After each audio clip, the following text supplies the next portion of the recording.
du cliché du hacker devant son écran. Ici, notre but, ça va être de déceler des attaques, mais le gros du travail va se faire sur la veille technologique. Le but, c'est également de transposer une expérience et une compétence directement acquise en métropole, directement sur un territoire extérieur. Et donc, le but, eh bien, non, ça, on va le refaire. Bonjour à tous, bienvenue sur la chaîne YouTube Études Tech, le média éducatif dédié aux formations et aux métiers de la tech. Moi c'est Emeline et aujourd'hui mon invité se prénomme Val, analyste en cybersécurité du ministère des Armées et fondateur du Cyber Institut. Bienvenue à toi Val. Merci Emeline. Comment tu vas? Ça va super, merci de me recevoir. Avec plaisir. Alors moi c'est Valentin Chénaud, je travaille au ministère des Armées depuis maintenant quelques années. Je suis avant tout un passionné de la cybersécurité. Mon expérience se combine notamment dans l'aspect de la défense nationale, mais également dans l'entrepreneuriat, puisque comme tu as pu le dire juste avant, je suis fondateur du cyberinstitut.fr qui est une plateforme de formation en cybersécurité et qui s'oriente vers les débutants qui souhaitent débuter dans le monde de la cyber, mais également aux professionnels qui souhaitent améliorer leurs compétences. Une question me vient, est-ce que tu as connu la cybersécurité une fois que tu as rejoint le ministère des Armées ou alors tu t'es dit je me lance dans l'armée et on verra où est-ce que je finis? Alors au tout début, avant de m'orienter dans les armées, j'étais autodidacte et donc c'est de cette manière que j'ai appris la cybersécurité. Alors je le suis encore aujourd'hui, je continue encore à me former en tant qu'autodidacte et c'est de cette manière que j'ai mis à profit mes compétences directement au ministère. À quel moment tu t'es dit je vais rejoindre l'armée? Est-ce que c'était un projet depuis que tu étais jeune ou Alors c'était plus pour mettre en pratique les compétences puisque la cyber c'est principalement du technique. Alors, on verra au sein de cette interview que c'est également d'autres compétences qui sont diverses et variées. Mais le but c'était principalement de mettre en pratique les compétences que j'avais apprises directement chez moi. Et donc c'est de cette manière, d'une façon un peu naturelle, que j'ai rejoint le ministère. D'accord. Et tu l'as rejoint à quel âge? C'était à l'âge de 18 ans de mémoire. Ok, donc très jeune. Ouais. On va dire que je n'étais pas très passionné par les études, donc je suis directement passé du côté pratique. Tout à l'heure, tu me disais que tu te formes un petit peu tous les jours. C'est vraiment un travail sur le long terme. Est-ce qu'actuellement, tu suis une formation? Oui, alors actuellement, je suis une formation, donc c'est une licence.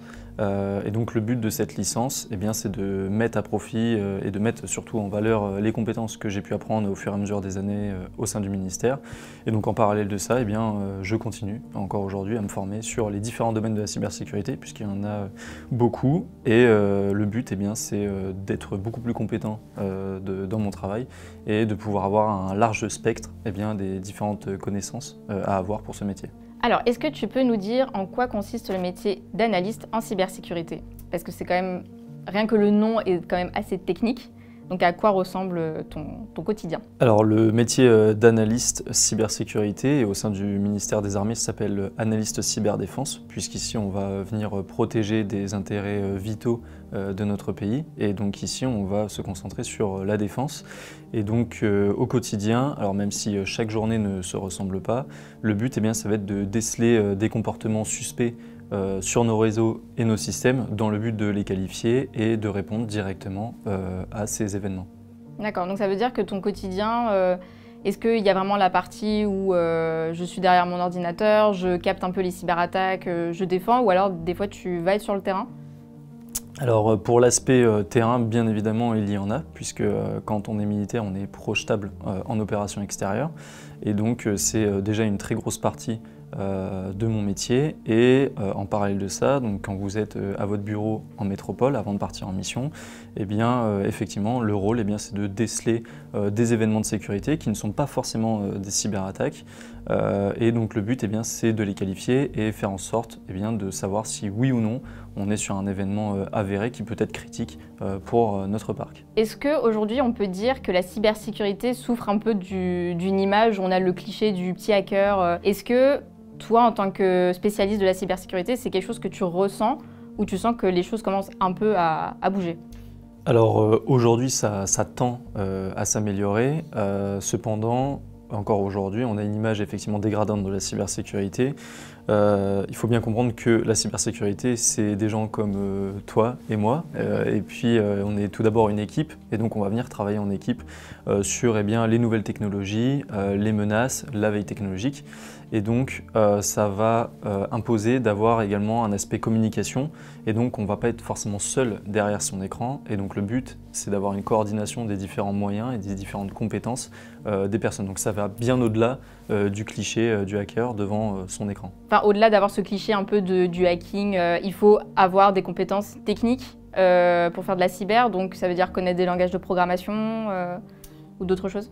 Alors bien sûr, dans la cyber, c'est avant tout des compétences techniques, mais également des compétences humaines qu'on reviendra un petit peu plus tard dans cette interview. Les compétences techniques, c'est ce qui est primordial, tout simplement lors des entretiens d'embauche.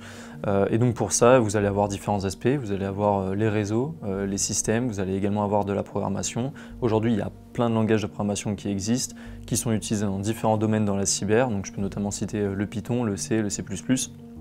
Qui sont des langages très populaires et qui sont encore aujourd'hui des langages utilisés dans le cadre de la cyber, en tout cas dans le cadre du privé.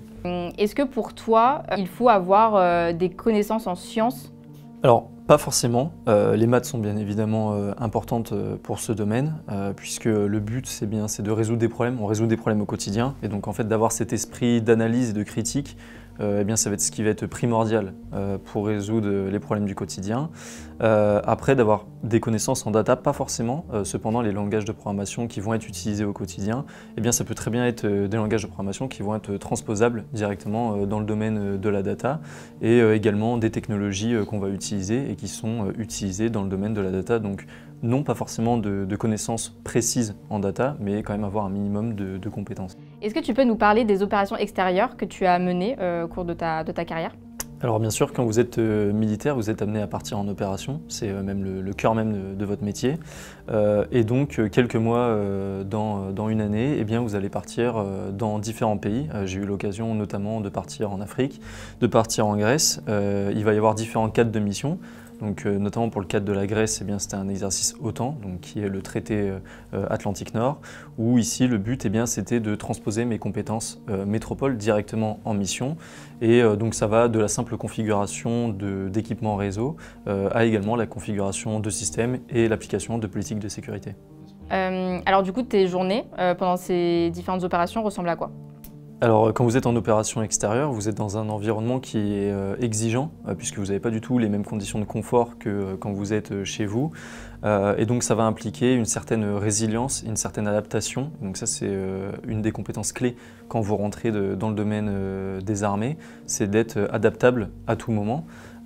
Et donc, quand vous allez être en opération extérieure, vous allez tomber sur des cas, sur des facettes de ce métier qui vont faire que vous allez devoir adapter vos connaissances à vous directement au métier que vous allez avoir directement en mission. Tout à l'heure, tu nous disais que tu avais lancé Cyber Institut. Cette idée t'est venue quand tu étais en mission ? Alors c'est exact. Quand j'ai débuté le Cyber Institut, quand je l'ai fondé, c'était tout d'abord dans une approche de rédiger des articles qui étaient soit non techniques ou techniques pour aider les personnes qui souhaitaient débuter dans le domaine de la cyber. Et je me suis retrouvé à développer des formations, donc, qui sont d'ailleurs disponibles sur la plateforme, donc aujourd'hui qui se veut plus une plateforme de formation pour les débutants, mais également les professionnels qui souhaitent approfondir leurs compétences.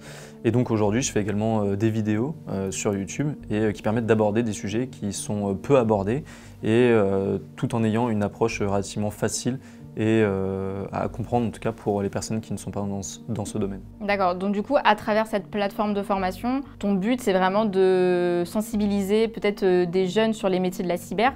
Alors effectivement aujourd'hui il y a beaucoup d'offres qui sont faites. Cependant, il y a peu de personnes qui peuvent répondre à ces offres d'emploi parce que les compétences qui sont demandées sont relativement difficiles déjà à acquérir. Et une fois qu'on a ces compétences-là, il faut les adapter dans l'environnement d'entreprise où est-ce qu'on va être recruté. Donc c'est ça qui est difficile. Il y a également tout l'aspect un petit peu sombre qu'on ne connaît pas, les différents domaines de la cyber. Et donc là encore, dans mes programmes de formation, le but ça va être de développer cette image, de présenter les différents métiers. Et donc ça, généralement, je le fais en début de formation, ce qui va permettre aux personnes de pouvoir s'orienter beaucoup plus rapidement et de savoir, ok, moi peut-être que je serais mieux pour ce domaine ou peut-être que je serais plus disposé à aller dans cette spécialité. Alors justement, quels sont les domaines de la cyber? Alors les domaines de la cyber, il y en a beaucoup. Moi, mon domaine d'actifs tous les jours, eh bien, c'est les opérations de sécurité. Donc le domaine des opérations de sécurité, ça va être principalement du technique, où ici notre but ça va être de déceler des attaques. Alors on ne fait pas que ça dans les opérations de sécurité, mais c'est principalement ça. Les opérations de sécurité, ça va se faire dans un SOC, donc ce qu'on va appeler en anglais un Security Operational Center, et qui veut dire en français Centre opérationnel de la sécurité. Et donc comme on peut voir un petit peu dans tous les films, c'est des grands écrans avec beaucoup d'analystes derrière et qui vont regarder ce qui se passe sur les écrans. C'est globalement ça. Mais sinon, il y a d'autres domaines de la cybersécurité. Il y a la gouvernance, l'évaluation des risques. Et donc ça, c'est des domaines qui vont être faits en amont avant les opérations de sécurité.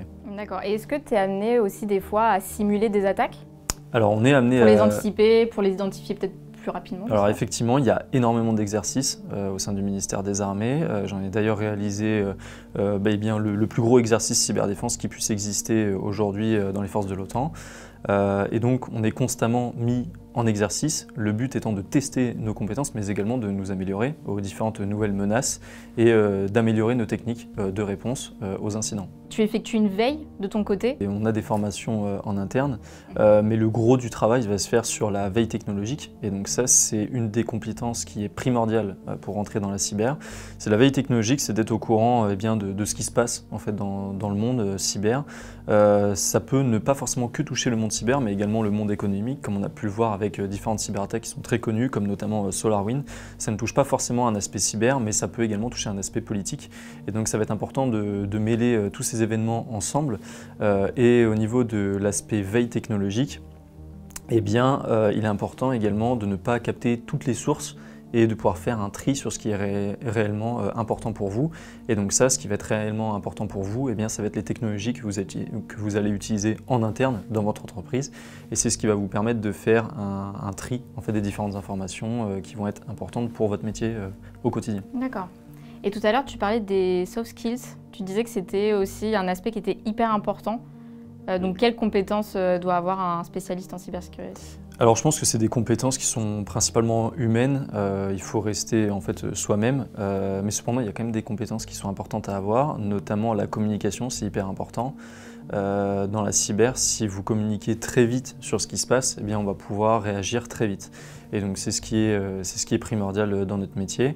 Après il y a d'autres aspects comme l'esprit d'analyse, de critique, de remettre toujours en question ce que vous avez devant votre écran. Et donc ça c'est ce qui est le plus difficile dans le métier de tous les jours.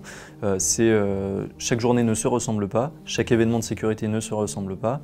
Et donc le but, eh bien, ça va être d'avoir un esprit d'analyse et de critique et d'analyser eh bien, ce qui se passe derrière ces événements. D'accord. Et est-ce que la gestion du stress aussi, ça y joue énormément? Alors oui. J'imagine une cyberattaque qui arrive, faut être au taquet, faut être réactif. Faut être réactif. Et donc ça, encore une fois, c'est une des compétences qui est demandée. Après, c'est plus de l'adaptabilité. Forcément, quand vous n'avez jamais été dans un contexte opérationnel, eh bien, vous ne pouvez pas savoir comment réagir à une cyberattaque. Et donc là, encore une fois, ça va être directement des formations en interne qui vont vous être proposées pour vous former justement à la réponse. Est-ce que tu peux nous parler des éléments qui diffèrent entre un spécialiste en cybersécurité qui va travailler pour le ministère des Armées et un spécialiste qui va travailler pour une entreprise privée? Est-ce que tu vois vraiment la différence entre les deux? Alors, il y a une différence sur l'impact final. Aujourd'hui, les compétences cyber sont les mêmes pour tout le monde. On va utiliser les mêmes technologies, on va travailler sur les mêmes compétences techniques. Cependant, là où il va y avoir une grosse différence, eh bien, c'est sur l'impact que l'on va avoir au sein du ministère et au sein des entreprises. Je m'explique, au sein du ministère des Armées, les menaces ne vont pas être les mêmes, les sources des menaces ne vont pas être les mêmes et également les motivations ne vont pas être les mêmes que pour des entreprises privées qui, pour eux, leur but sera de protéger leur infrastructure et leurs données, alors qu'au ministère des Armées, eh bien, on va se concentrer sur la sécurité nationale. On voit aujourd'hui que l'IA prend de plus en plus de place. Est-ce que c'est une technologie qui te fait peur à toi ou alors est-ce que tu la vois plutôt comme un support? Alors je pense que, et là encore une fois je vais donner mon avis personnel, donc ça n'engage que moi, je pense qu'aujourd'hui l'IA comme on l'a défini peut être un assistant, donc c'est-à-dire qu'aujourd'hui il ne faut pas forcément en avoir peur, il faut plus l'utiliser comme un assistant et pour pouvoir nous améliorer nous. Et nous faciliter certaines tâches qui peuvent être chronophages au quotidien. Et donc l'IA peut justement avoir ce rôle d'assistant, que ce soit technique ou non technique, sur certains sujets, et pouvoir également regrouper plusieurs sources sur un même sujet. Et donc c'est là où pour moi l'IA va être importante. Est-ce qu'elle peut être utilisée pour réaliser des cyberattaques? Alors oui, ça l'est actuellement aujourd'hui, de la même manière que par exemple vous avez une technologie simple comme les voitures électriques, et bien ça peut très bien dégénérer en accident. Et bien les IA c'est également la même chose, c'est un peu le propre de l'humain, c'est de retourner les belles inventions et de les utiliser autrement. Et c'est un petit peu le but final en fait, du hacking, c'est de détourner la fonction principale d'un objet ou d'une technologie. Et donc là encore une fois avec l'IA on est soumis à ce concept, et donc oui, on peut utiliser l'IA à des fins malveillantes. Et voilà, mais du coup, il faut toujours garder en tête que derrière une IA, il y aura toujours l'humain qui va enclencher la cyberattaque, qui va superviser, entre guillemets. À l'heure actuelle, oui, c'est le cas. Le but aujourd'hui, quand on fait de la défense, eh bien, on peut utiliser effectivement des modules d'apprentissage automatique, mais on va toujours avoir cette barrière de validation par l'humain qui est importante. Pourquoi? Parce qu'au ministère des Armées, eh bien, on défend des intérêts vitaux pour le pays, et donc on ne peut pas soumettre eh bien, cette réponse à tout simplement une intelligence artificielle. Si aujourd'hui, tu as quelqu'un devant toi qui voudrait se former à la cybersécurité, est-ce que tu aurais des conseils à lui donner? Bah alors tout d'abord fonce, parce que c'est un monde passionnant, on apprend énormément de choses, et d'ailleurs on en apprend tous les jours, et je vais rebondir sur ça pour dire que justement, eh bien, il faut se former continuellement, donc c'est toujours être curieux sur les nouvelles technologies, les nouvelles manières de faire. Ça c'est pour moi des compétences primordiales, et puis toujours avoir cet esprit d'apprentissage tout seul, en dehors de son travail. Et de venir se spécialiser sur certains domaines, pour moi c'est des compétences qui sont importantes.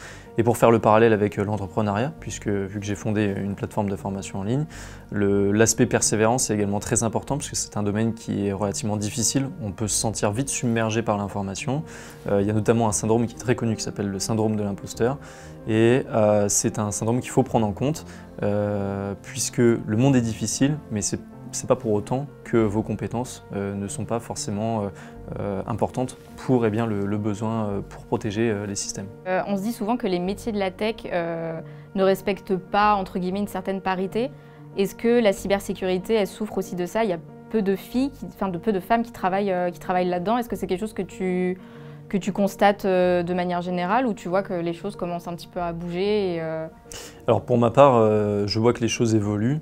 Ça l'était effectivement il y a quelques années. Aujourd'hui, ce n'est plus le cas. On a cette barrière qui s'est cassée. Et donc on peut tout autant avoir des femmes comme des hommes devant leur écran. Et donc là, encore une fois, eh bien, c'est un sujet qui pour moi est important à valoriser dans la cybersécurité. Il n'y a pas que des hommes, mais il y a également des femmes, et qui sont d'ailleurs très compétentes. Et donc encore une fois, c'est un sujet à mettre en avant. Voilà, donc tout le monde a le droit à sa chance Bien sûr, pour travailler dans la cybersécurité. comme dans tous les domaines. Super, et bah du coup ça sera le mot de la fin. Merci. Merci Emeline. Merci à toi d'avoir suivi cette interview sur la chaîne Études Tech. On se retrouve très bientôt pour de nouvelles vidéos, et je t'invite à t'abonner pour ne pas les manquer.